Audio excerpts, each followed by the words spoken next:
Why does the mind attack us with thoughts we never asked for? You could be enjoying a quiet moment, and suddenly a memory of failure, a fearful what if, or a harsh inner criticism appears out of nowhere.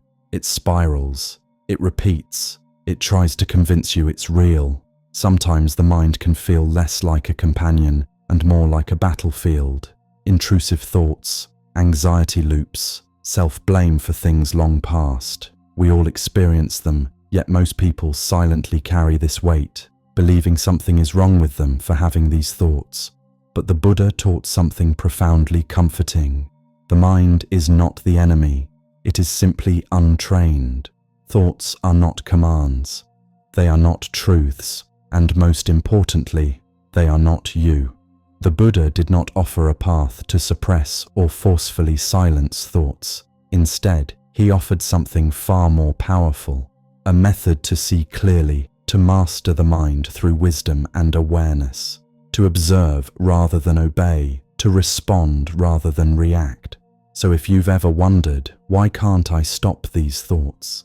This video is for you, because mastery doesn't begin with fighting the mind. It begins with understanding it, and that is where we begin. Here is the first liberating truth the Buddha taught. Thoughts arise on their own.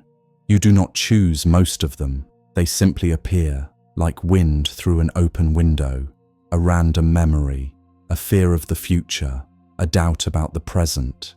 Just like clouds drifting across the sky, thoughts arise, linger, and pass. Some are light and harmless, others are dark and overwhelming, but none of them are permanent. None of them stay. The problem begins when we forget this and start believing every thought is true, personal, and urgent.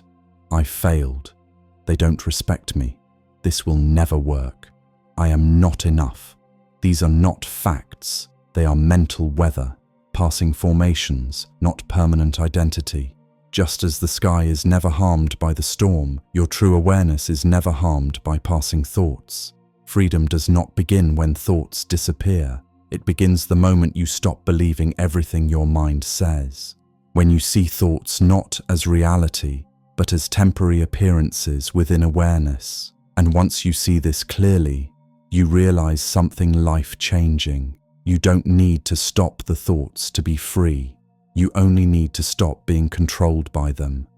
The Buddha's first teaching for overcoming negative thoughts begins with a radical shift in perspective. You are not your thoughts. They appear in the mind, but they are not you. And because they are not you, you don't need to fight them or obey them. Most people do one of two things when a negative thought appears.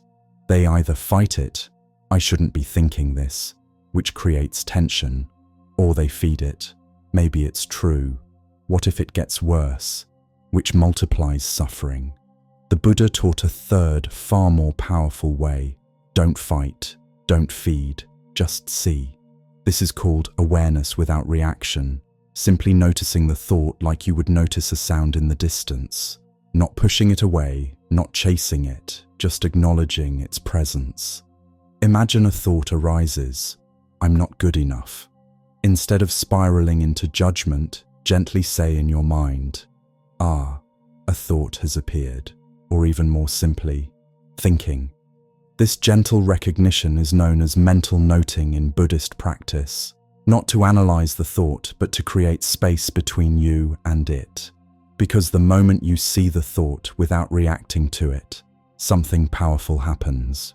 You are no longer inside it. You are aware of it. You have stepped out of the storm and become the sky that simply watches the storm pass. There is no need to change the thought. Let it rise. Let it fall. Thoughts are temporary. Awareness is steady. The Buddha said, just as the rain cannot stain the sky, thoughts cannot stain awareness. The sky doesn't have to fight the clouds. It simply allows them to pass. This first method is not about getting rid of negative thoughts. It's about seeing clearly that they never had power unless you believed them.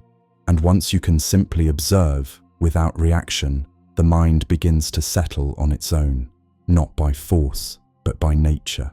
Now that awareness has opened the door, The second method deepens the transformation. Once you learn to observe thoughts without reacting, the Buddha invites you to go one step deeper, not just see destructive thoughts, but gently replace them. He compared the mind to a garden.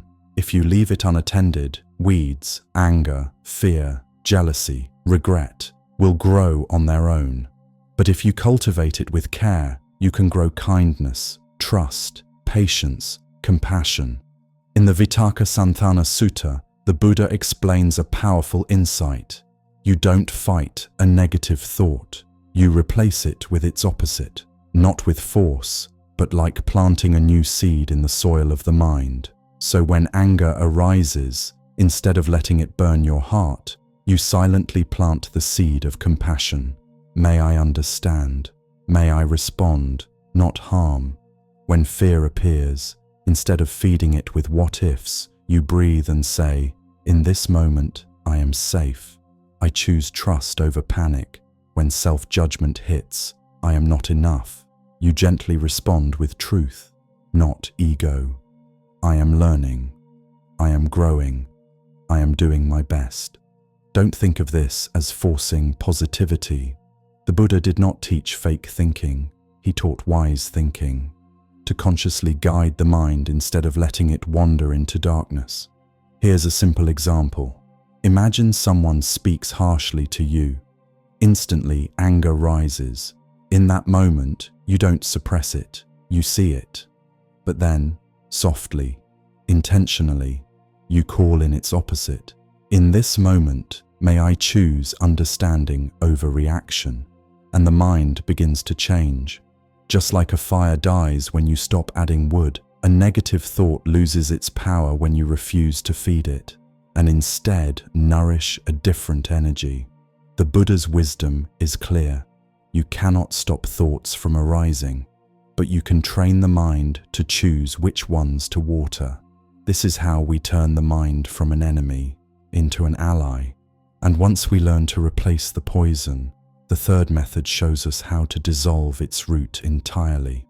Not all thoughts need to be replaced. Some simply need to be released. The Buddha taught a profound truth. Everything that arises will also pass if you don't hold on to it. This is the law of impermanence, and it applies not only to seasons and lifetimes, but to every single thought. The problem is, we don't let thoughts pass. We cling to them, replaying conversations from the past, imagining disasters in the future, fighting what's already gone, and clinging turns a momentary flicker into hours of suffering. So the Buddha offers a gentle alternative. Don't react, don't replace. This time, simply let it fade. Imagine sitting by a river, leaves fall into the water, one labeled anger, another fear, another regret. You don't jump into the water to grab them. You don't chase them. You don't fight them. You simply watch them float away, slowly, naturally. This is the practice. A thought arises. I'm not good enough.